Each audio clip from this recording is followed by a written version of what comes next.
Halo, assalamualaikum warahmatullahi wabarakatuh. Terima kasih buat teman-temanku semua pecinta catur di seluruh Indonesia yang sudah berkunjung di channel saya ini. Semoga kalian diberi kesehatan dan rezeki yang melimpah.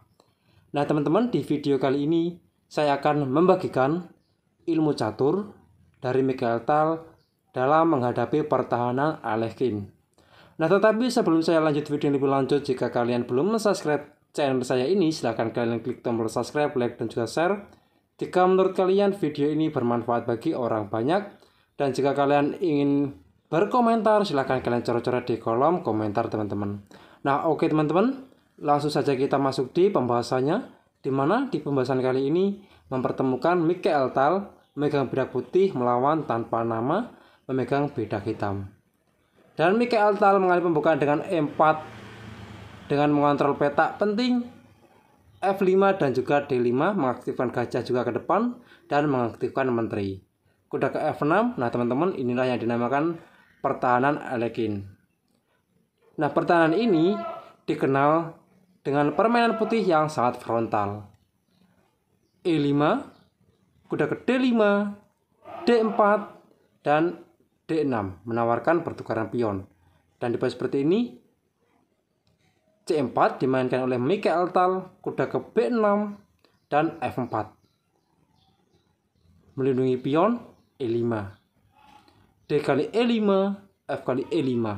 Nah, lihat teman-teman, di mana perkembangan perwira ataupun buah dari putih itu sangat aktif semuanya.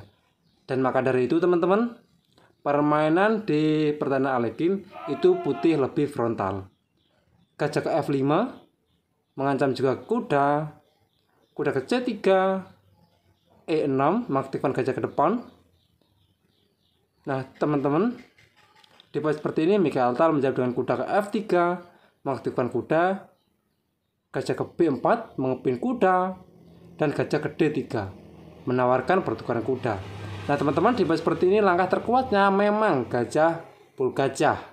Dan setelah menteri pukul gajah, kuda ke C6 dan rokade, menteri D7, A3, mengancam gajah, gajah pukul kuda, dan pion pukul gajah. Nah tetapi tanpa nama lebih memilih dengan menggerakkan gajah G4 mengepin kuda. Dan di posisi juga Mikhail Tal menjawab dengan rokade, mengaktifkan beteng ke depan. C5 dimainkan untuk mengambil diagonal sayap Raja Putih. Nah teman-teman, di posisi seperti ini Mikhail Tal tidak menerima pertukaran pion tersebut dan lebih memilih mengorbankan pion D4 dengan melangkahkan kuda ke E4, mengancam pion 2 kali. Dan C kali D4 dimainkan C5, mengancam juga kuda dan sekaligus membatasi langkah dari gajah gelap hitam. Nah itulah teman-teman fungsi dari pengorbanan pion D4. Dan kuda 6 ke D7 mengancam pion E5 dan dijawab oleh Mikhail Tal, kuda ke D6 sekak, dan raja E7. Nah teman-teman, sebelumnya apabila di posisi seperti ini raja ke F8, maka kuda pukul pion mengancam menteri, mengancam beteng. Raja pukul kuda, maka kuda ke D4 open sekak. Dan di posisi seperti ini juga teman-teman, saya sudah menyiapkan dua jawaban. Untuk yang pertama gajah ke F5, maka di posisi seperti ini ada kuda kali pion E6 dan gajah sedang dipin oleh beteng, maka raja pukul kuda dan gajah pukul gajah tempo sekak, raja E7 dan menteri ke D6 sekak, raja E8, maka gajah ke G6 sekak, pengorbanan perwira gajah, maka pion pukul gajah dan menteri pukul pion G6 sekak, raja E7 dan menteri F7 sekak, teman-teman. Nah oke teman-teman, kita kembali lagi di langkah yang ke-15.